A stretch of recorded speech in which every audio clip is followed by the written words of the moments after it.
اعوذ باللہ من الشیطان الرجیم بسم اللہ الرحمن الرحیم رب اشرح لی صدری ویسر لی امری واحلل عقدۃ من لسانی یفقہوا قولی صلاۃ وسلام علیک یا رسول اللہ وعلی آلک وصحبک یا حبیب اللہ صلاۃ والسلام علیک یا رحمۃ للعالمین وعلی آلک واصحابک یا سیدی یا شفیع المذنبین۔ آج کی ہماری جو درس قرآن کی یہ مجلس ہے، یہ مجلس نمبر 64 ہے، مجلس نمبر 64۔ بات یہ آپ یاد رکھیں کہ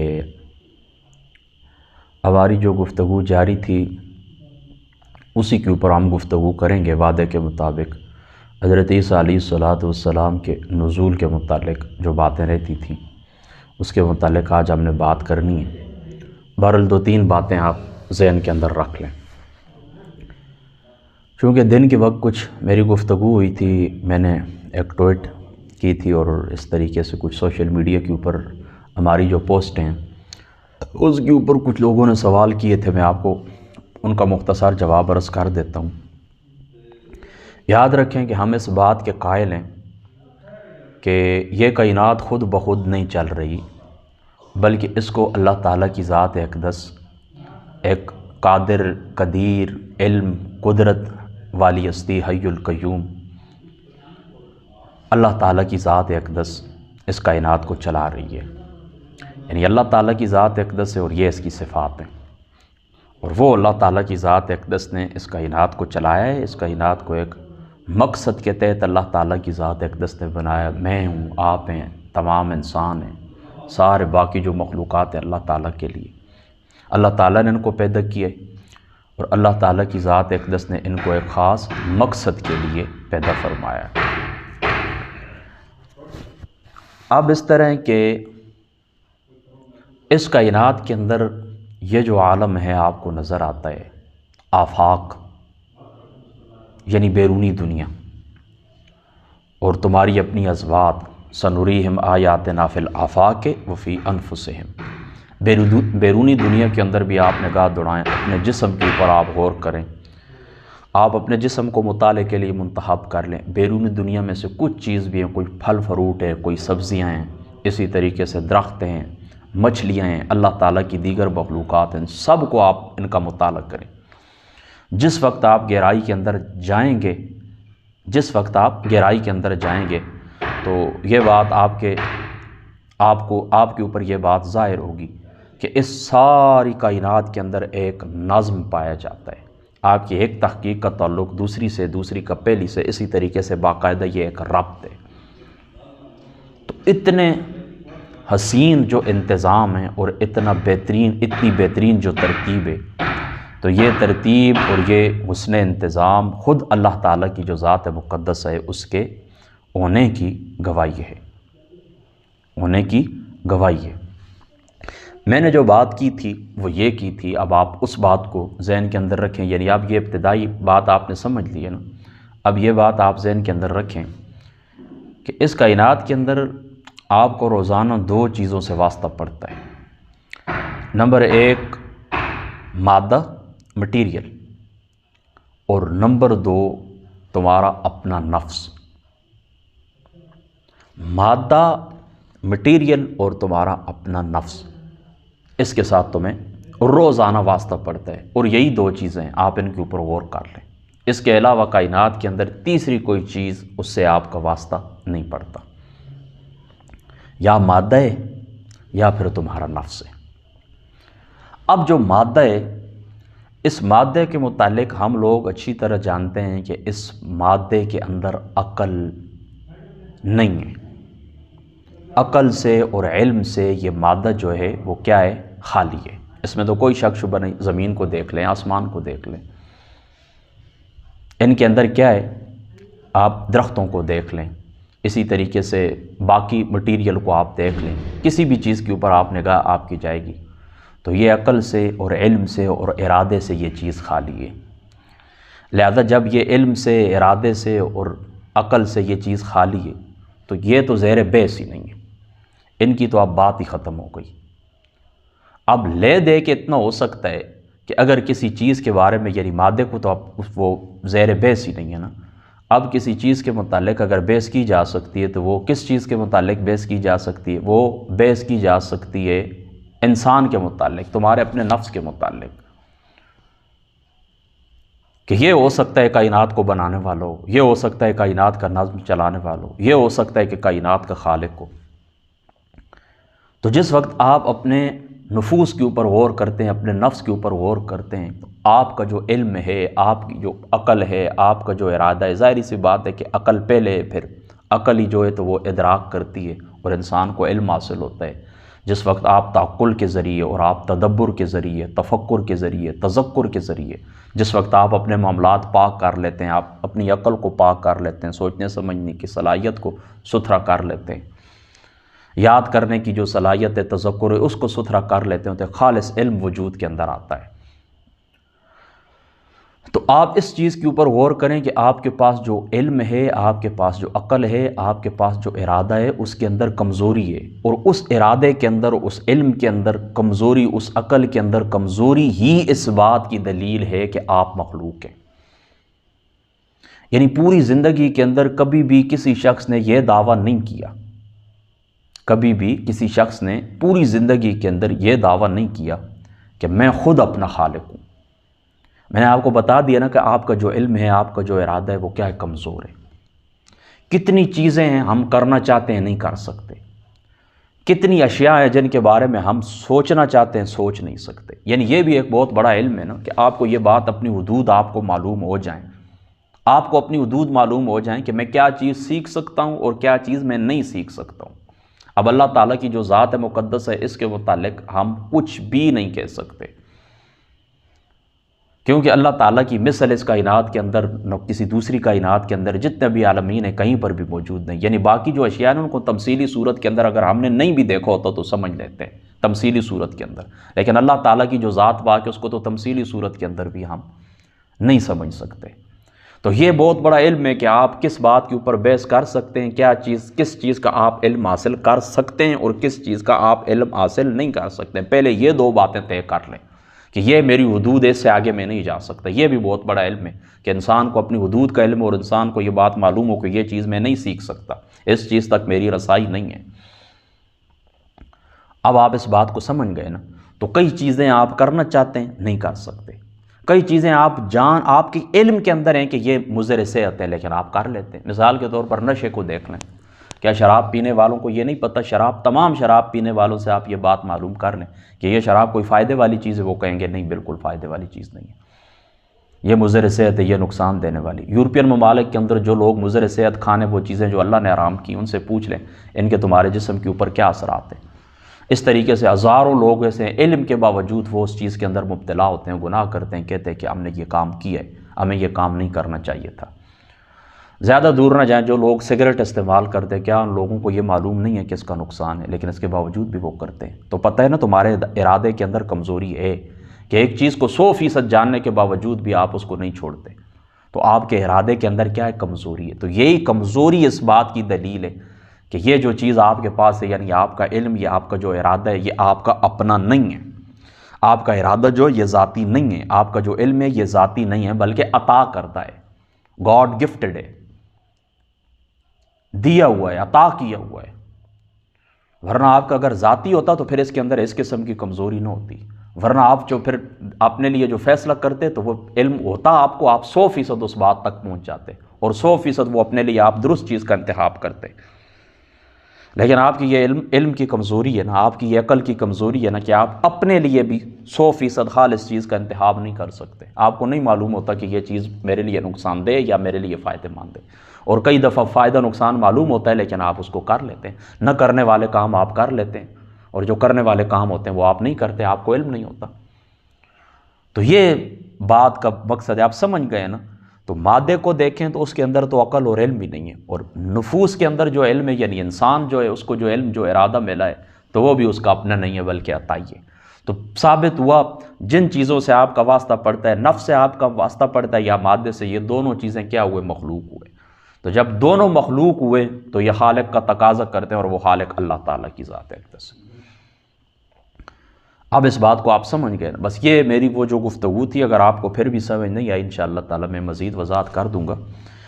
اگلی بات آپ یہ یاد رکھیں، مرزے کے متعلق آپ جو پوچھتے ہیں، مرزے کے متعلق میں آپ کو یہ بات بتا چکا ہوں کہ اس کے ساتھ ہمارا کوئی علمی اختلاف نہیں ہے۔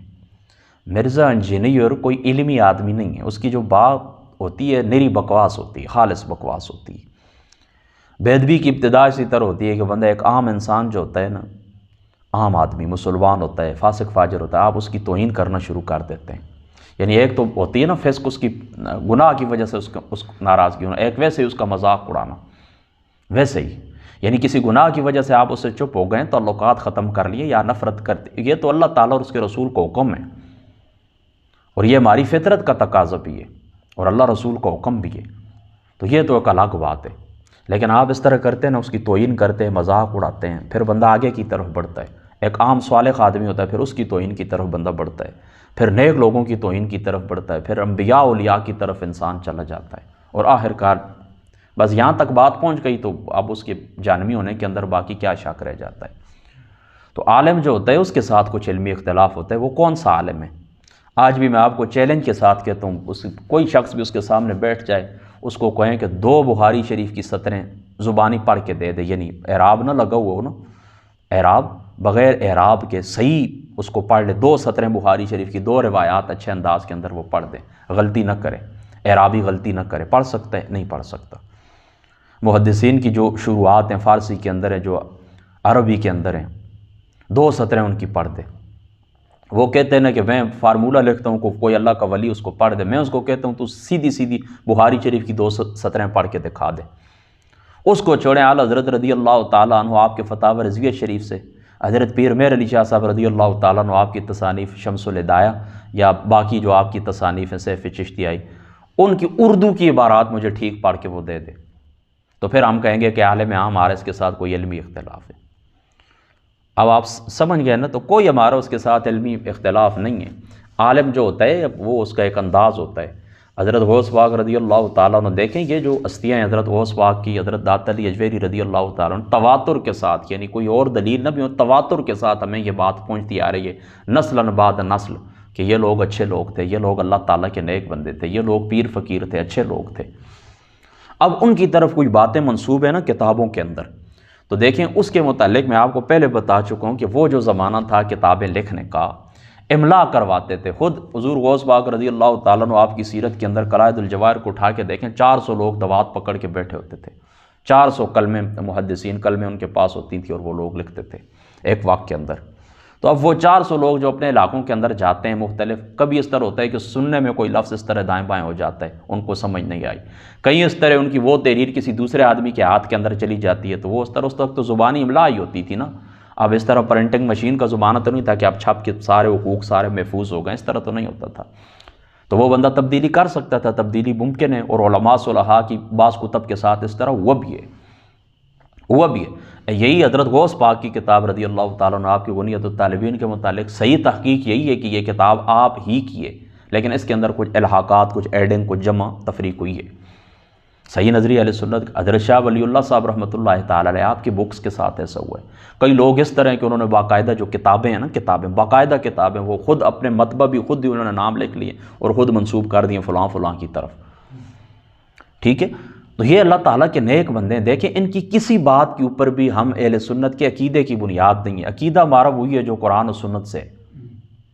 یعنی آپ نے کبھی دیکھا ہے کہ کسی شخص نے یہ کہا ہو کہ اپنے عقیدے کی سند کشف المحجوب سے لی ہو؟ کسی شخص نے یہ کبھی دیکھو کہ اپنے عقیدے کی سند اس نے فتوح الغیب سے لی ہو، غنیۃ الطالبین سے لی ہو؟ اب آپ میری بات سمجھ گئے نا؟ تو صوفیاء کے جو اقوال ہیں، ان کے جو افعال ہیں، ان کا جو طرز ہے، ان کا جو طریقہ ہے، اس کے اوپر ہمارے عقیدے کا، ہمارے اسلام کا دار و مدار نہیں۔ ہم ان لوگوں کی قدر کرتے ہیں، ہم ان لوگوں کو اچھا سمجھتے ہیں۔ اسلام کی تاریخ آپ اٹھا کے دیکھیں، بالخصوص بر صغیر کی تاریخ آپ اٹھا کے اپنے پرائے اس بات کو تسلیم کرتے ہیں کہ بر صغیر کے اندر اسلام کی شمع کو روشن کرنے والے یہی صوفیاء کرام تھے، اللہ تعالیٰ کے نیک بندے تھے۔ تو یہ ان کی خدمات ہیں۔ اب جو ان کی بکس ہیں، جو ان کی کتابیں ہیں، ان کے متعلق ہم پتہ ہی کیا بات کرتے ہیں۔ ہم اس طرح کہ کوئی بات ہمیں اس طرح ملے کہ جو خلاف شریعت ہو، یعنی ظاہراً شریعت سے ٹکرائے، بسم اللہ الرحمن الرحیم، ظاہراً کیا ہو، شریعت سے ٹکرائے، بسم اللہ۔ تو پہلے تو ہماری کوشش یہ ہونی چاہیے کہ ہم اس بات کا انکار کر دیں کہ یہ عبارت ان کی نہیں ہے، ان کی شایان شان نہیں ہے۔ اب میں آپ سے روزانہ گفتگو کرتا ہوں نا، روزانہ آپ سے گفتگو کرتا ہوں، میرے جو میڈیا کے اوپر اکاؤنٹس ہیں، جو چینل وغیرہ، وہاں پر بھی آپ گفتگو سنتے ہیں، میرا مزاج لب و لہجے سے آپ واقف ہیں۔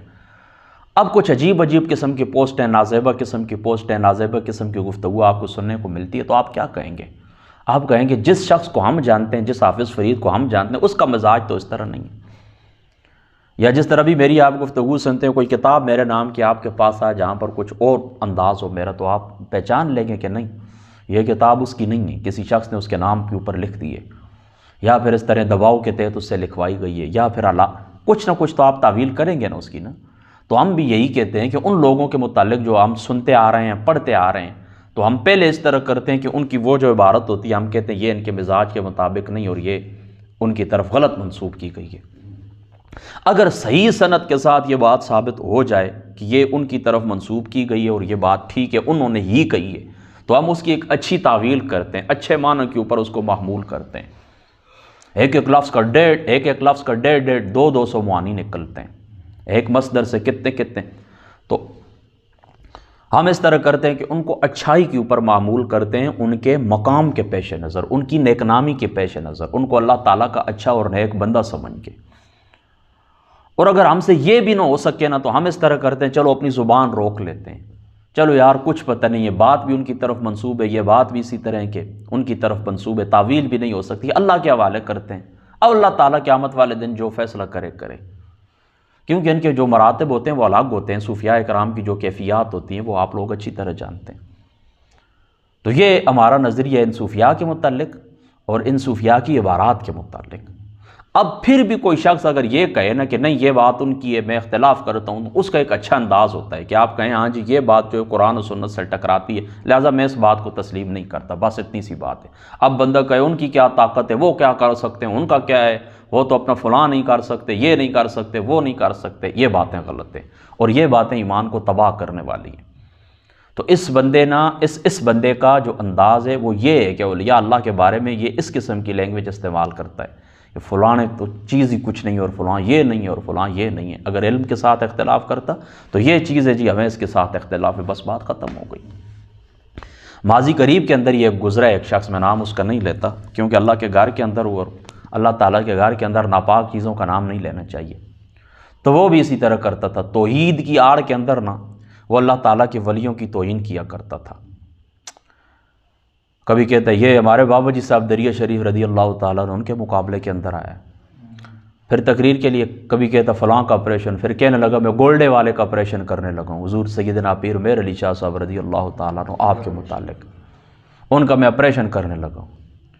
پھر پیر نصیر الدین صاحب رحمۃ اللہ تعالیٰ علیہ ان کے الفاظ وہ فرماتے ہوتے تھے، پھر گولڈا شریف والوں نے کہا پھر صبر کرو تھوڑا، بس اسی جگہ سے وہ گرے، تو اس کی موت ایسی ہوئی ہے کہ اس کی پھر یہ جو زبان ہے یہ باہر آ گئی تھی۔